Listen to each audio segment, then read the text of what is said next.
Gusto mo magpari talaga? Nasa process ako ng formation na magpapare.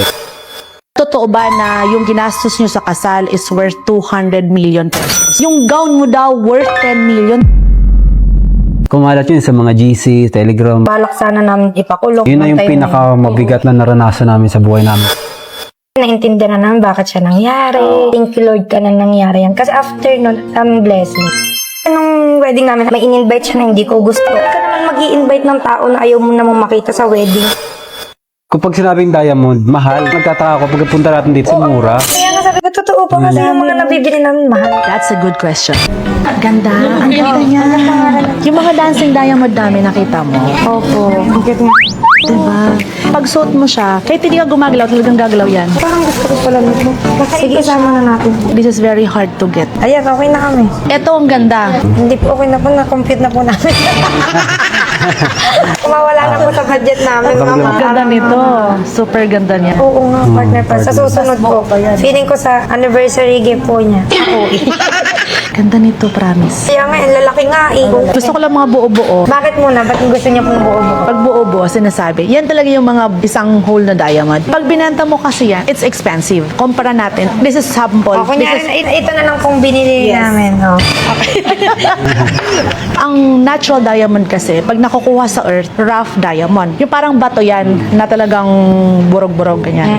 Ngayon, rough diamond na yon, it's very hard makabuo ng isang malaki out dun sa bato na yon. Alimbawa. Tama. Yes, sa isang bato na yon, mahirap makakuha ng isang buo na ganyan kaganda. Kumbaga, rare siya. So, itong mga maliit na to, chap-chapin mo lang madali yan, lang. madali lang siya. Na nga. Sumuko, huwag niyo yung palit na yung buo. Rare pala yun, kaya pala yun. Etong sing-sing ko na to, if you will buy this outside, siguro mga 5M, 6M, 8M. Pero akin na po. But this one, binibenta ko lang to ng nasa 980 pesos. Bakit po? Siyempre, mura nga kami. Click the yellow basket. Iba yun, iba yun. O, diba? Chismis talaga yun, ang mura daw dyan, ang madok. Alam mo, chismis lang. Mura nga sila. Ito, 2 karat na buo, 2 karat, 2 karat, so 4 karat total. Pwede siyang pang lalaki. Talaga, bagay ba? Ay, oo. Sa'yo, oh. Diba? Kasi yung aking mga maliliit. Pwede mo siyang suotin sa'yo. Parang hiraman. Hirap. Tapos next time sa kanya naman, may yellow gold, may white gold. Ang dami natin nabili. Ito kasi nilalagyan yan usually ng mga pendants if you want. Oo.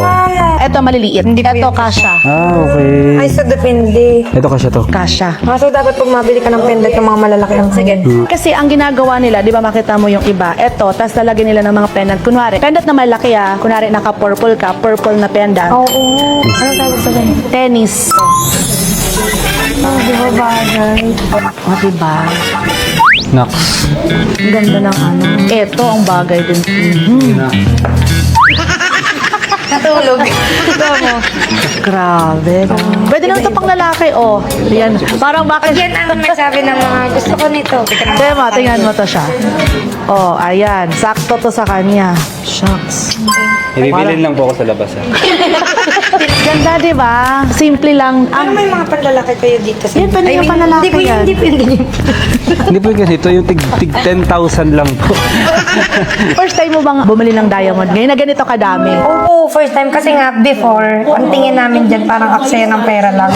Kasi syempre, parang pag i-compare mo yung gold at saka yung diamond, di ba? Parang gold lagi. Kasi Oo. tumataas yung value, pero pag diamond daw, parang, ay, aksaya. Pero hindi pala. Hindi totoo yun. Kasi una, ang setting namin is 18 karat yellow gold. So ito mismo may value. And then the diamond, siguro po, hindi ko naman nila lahat. Yung ibang mga tao kasi or mga stores or sanlaan, they don't know how to assess the value of the diamond. Ang lagi nilang paningin sa diamond sa Pilipinas is puwet ng baso, zirconia. Kasi karamihan before, di ba? Pag bibili ka sa mga gintuan, ang bato dyan, di ba no value? Pero kasama sa timbang. Sige sa diamond ngayon. Opo, diamond ako. Mas Ano yung feeling mo? Parang kumikinang-kinang ako. Kumikinang-kinang. Hindi na, ang ganda. Parang feeling mo, ang ganda-ganda mo. Buhay na buhay, kumikinang ka. Pati ito, ayaw niya before din ng mga diamond. Di kasi ang iniisip ko, pag sinabing diamond, mahal. Kaya nga nagtataka ako, pag punta natin dito, ang dami nating mabibili kasi mura. Kaya nga sabi ko, totoo pa kasi yung mga nabibili namin mahal. Kaya ano mo paliwanag, bakit si Madok sobrang mura kumpara Yeah. doon sa ibang diamond store? That's a good question. Parang ano ba, Miss Universe. Kami sa Maddox is hindi kami bumibili ng paisa-isa, dala-dalawa, 5-5 piraso, 10 piraso, no. Meron kaming proseso sa business namin, parang pag nagluluto ka, kami nag-uumpisa sa, pupunta kami ng palengke, bibili kami ng ingredients, lahat ng ingredients na yon, kami ang nagpe-prepare. Kami rin ang gagawa, kami rin ang babenta. So, medyo matrabaho lang yun actually, medyo mahirap, pero kakayanin. Pero maganda, kaya nyo magbenta ng mura na tunay. Anyway, ako naman may tanong. Marami na baliktad. Ready ka na ba? Ano po yun? Handa ka na ba? Parang si... Hi, Ma'am Corina. Kaya nangyari nga kayo. Saan ba nang galing yung pangalan mong Mercedes? Sa palabas po yun yung Maria Mercedes. Ay, Oo. Kasi nung dati pa, 2 kapatid kong lalaki, wala pang babae. Si tatay, sexy kay Talia yun. di ba? Talia. Sabi niya, once na magkaanak ako ng babae, papangalan ko dyan. Mahaba pa nga po yun eh. Maria Mercedes Concepcion Lasak. Hindi ko mahaba. Buti na lang hindi natuloy. Kasi totoo, ang pangalan ni Mercedes dun sa teleserye, Maria Mercedes. Sumasayaw pa siya. Hindi ko nakuha yung mga sayaw-sayaw. Kakatapos lang ng kasal nyo ni Julius. Yan. Congratulations. Thank you po. Ilang taong naging kayo? Almost 5 years. Almost 5 years. First boyfriend mo siya? Hindi po, pangalawa. Siya tanongin niyo pang ilang garap. Ikaw pang ilang girlfriend mo? Pangatlo ata. Ay, Ngayon ko lang din alam. Apat. Sorry, apat. Ay, Apat pala, sorry naman. ayoko na. Sino talaga? paano kayo nagkakilala? Ano po, simbahan po yun, panuluyan. Ano panuluyan? Pagsasadula ulit yung nativity, pagkapanganakan ni Jesus Christ, so gumanap kami Joseph at Mary. Kon siya nun, seminarista siya nun. Oo. Magpapari talaga siya eh. Magpapari siya. So parang kaya pinag-ulitan dun sa simbahan, pag pinag-partner kayo, naku, magkakatuluyan yan. Ganon kami naman parang syempre, hindi man yan kasi magpapari. Wala naman pala sa balak. Wala sa plano mo talagang parang gusto mong ituloy talaga yung pagiging, gusto mo mapunta sa church, gusto mo magpari talaga. Hindi naman total, kasi hindi pa naman ako totally firm na magpapare, pero nasa process ako ng formation na magpapare. Oh, kasi nasa seminary na siya nun eh. Tapos pinag-partner lang kami, tapos parang kinikilig ng konti.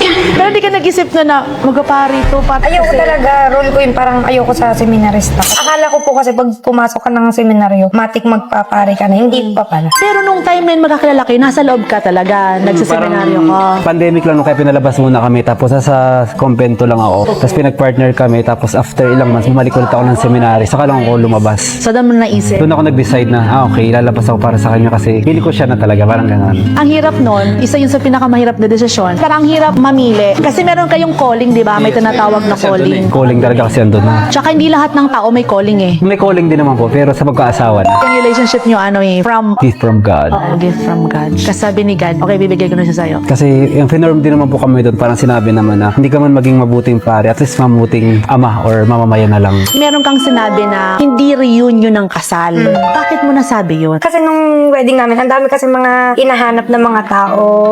Asan si ganito? Ba't wala sa kasal mo si ganyan? Kasi syempre, parang konti lang yung nahagip ng camera, no? Oo. Pero sa tunay, ang dami naman talaga, parang almost 200 nga yung invite namin doon. Pero gusto kasi namin na yung wedding namin, lahat nung nandun ng mga tao, yun yung malapit talaga sa heart namin. Kasi ba't ka naman mag-i-invite ng tao na ayaw mo namang makita sa wedding? Big day mo yun, tapos sisirain lang natin. Pag nakita ko yung mukha, ay ba yan? Wala na siya yung kasal, diba? Alam niyo po ba, hanggang 12 AM yung wedding namin, ang dami pa rin nag-stay. Dahil nga, lahat yun, mapa-artist naman o hindi, may relationship kami doon, nag-uusap kami off-cam. So, kaya yun, nung wedding namin, masasabi ko na sobrang successful siya. Hindi dahil bongga siya or what, kundi dahil nandun yung mga taong gusto namin makita. So yun, hindi rin yun yung kasal kasi nga, may mga hindi din kami talaga in-invite. So parang yung ibang tao nag-isip na, ba't nyo kami in-invite? May naggaganon ba? Kasi di ba dati parang ganun, pag kasal dapat lahat i-invite mo. Eh, ang ending nun, pumapangit yung kasal, nagiging sad yung couple. Kasi parang may in-invite siya na hindi ko gusto, may in-invite ako na hindi niya gusto. So yun, hindi nga reunion yung kasal, pwede namang after nung kasal siya tayo magkita-kita. Marami akong nababasa kasi talagang mga write-ups or yung mga nasa social media, na totoo ba na yung ginastos nyo sa kasal is worth 200 million pesos? Yan na. Anong mga mga sinasabi yung amount. 100 million, 200 million. sabi Yung na gown mo, lalabasan. worth magkano yung gown? 10 10 million daw. So yung, Daw. yung gown mo daw worth 10 million. Totoo ba yun? Hello? Hindi naman po. Siguro sila mukha lang ganun yung price. Pero Kasi hindi magaling naman po. gumawa. Magaling. Yung mga sa supplier po na. Shout out. Hindi po totoo. Sobrang layo sa totoo nung price. Price. Pati hindi naman kami magagastos ng ganung kalaki. para Ibibili na lang ng diamond. Ibibili ko na lang ng diamond sa madam. Pero more or less talaga yung kasal nyo, normal, expect. Okay lang. Magkano mga ginastos nyo? Sakto lang po. Kasi syempre kami naman din, may pagka-practical din naman po kami. Pag sa mga lumalabas po dyan na ang wedding ay 175, 200 million. Fake news. Fake news po. Ay, parang engagement niya. Bakit 2 beses nag-propose sa'yo si Julius? May paghawak na. Siyempre, 1 year na po yung Charis. nag-propose Ah. ako. Tapos, ikakasal na kami noon a week before. Gusto ko lang ma-sure na yes pa rin yung sagot niya sa akin. Yun.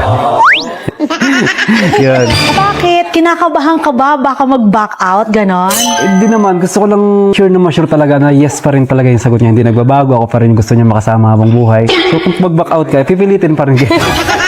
Kaya pala sinisigurado mo. Kasi nung nag-propose kasi siya nung una, andun ang family Opo. Tapos nung pangalawang nag-propose siya, kami na lang Intimate. Inisip mo na na-pressure siya because nasa harap ng family. Sure Hindi naman. Ito naman.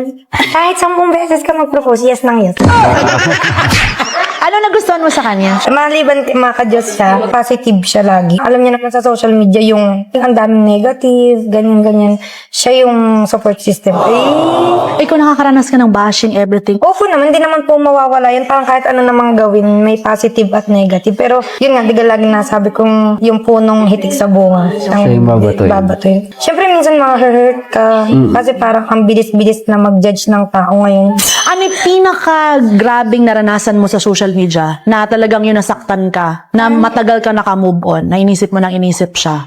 May issue siya before. Then parang katapusan na siya ng career. Oh, sobra. Tapos, nakita kasi yung katawan ko nun sa Yung video. buong katawan niya. Ha? Na-upload siya ng mali. Oo. Nawala yung pagka-edit. Na-edit kasi na yun. Dapat ang kita ito lang, ihap lang. Tapos may nagkaroon ng mga problema like kuryente, internet, ganun. Napasama yung buong katawan nang hindi niya alam. So, Nawala kumalat yung yun. mga inedit. Pero bakit na nilalabas na hindi... Hindi, ako po yun. Akong nag-upload nun. Kasi kala niya edited na. O kasi retry lang yun sa TikTok kasi yun. Parang pag na-stop pala yung pag-upload, yung mga inedit mo, babalik ulit. Back to zero ulit. Yung mga kinat mo doon, wala yun, babalik ulit. So yung mga kinat ko, nandun pa din pala. Tapos nakita ko lang may nag-comment, ate, may hindi ka na-edit. Ilang minuto na siya nasa social media nun? Minutes lang po. Kasi pero yung na-delete siya, deleted na siya, 400 lang yung nakapanood. 400 as in 400 Hindi man 400,000 na 400. 400 lang Tapos nakapanood. lumabas siya, 3 2 months. months na. 2 months, 3 months. May kinuha yung buong katawan mo parang nakahubad. Kumalat yun sa mga GC, Telegram, mga ganun. Hindi nyo nakakuha kung sino yung may gawa. Na-trace niya, ang galing Na-trace ko, niya. ang galing ko. Tinrace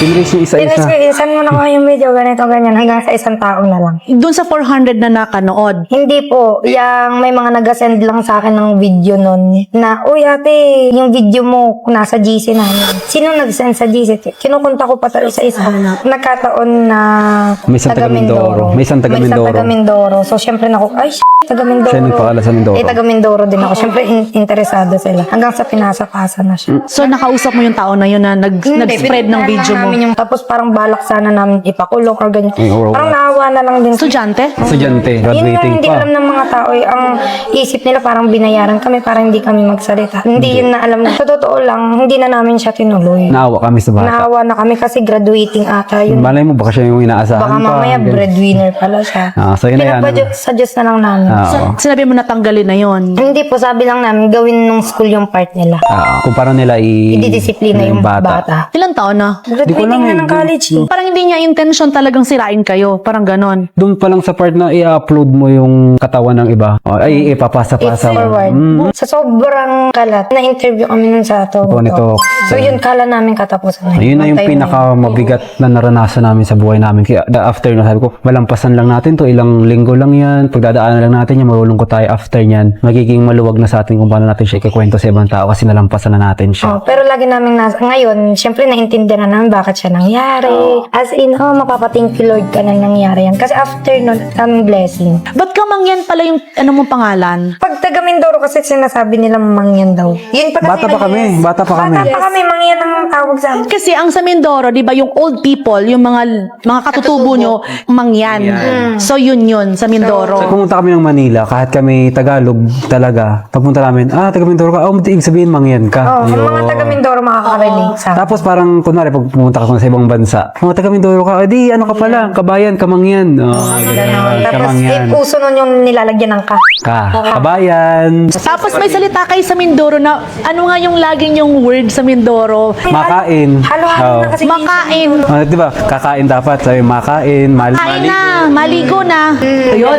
Tapos meron kayong parang yung salita nyo gumaganon. Na umaalon. Accent, umaalon. Prangkit nga eh. So, eto, total. Yun. So, bayaran na natin to. Pero yun. Yun. Siya talaga nagbabayad. Ayan. Hindi eto ako. na. Kahit piso wala ako. Uy, siya talaga nagbabayad. Siya Kasi di ba sabi sa'yo dati, ikaw daw yung nagbabayad lagi. Laging ganun eh. Pero sa tunay, alam niya ng pamilya ko siya. O sa mga nang babash, siya nagbabayad talaga. Ito na. Another day. Another diamond. Thank you so much sa inyong dalawa. Congratulations, Manong Kasal. Thank you po. Thank you, ma'am. Congrats.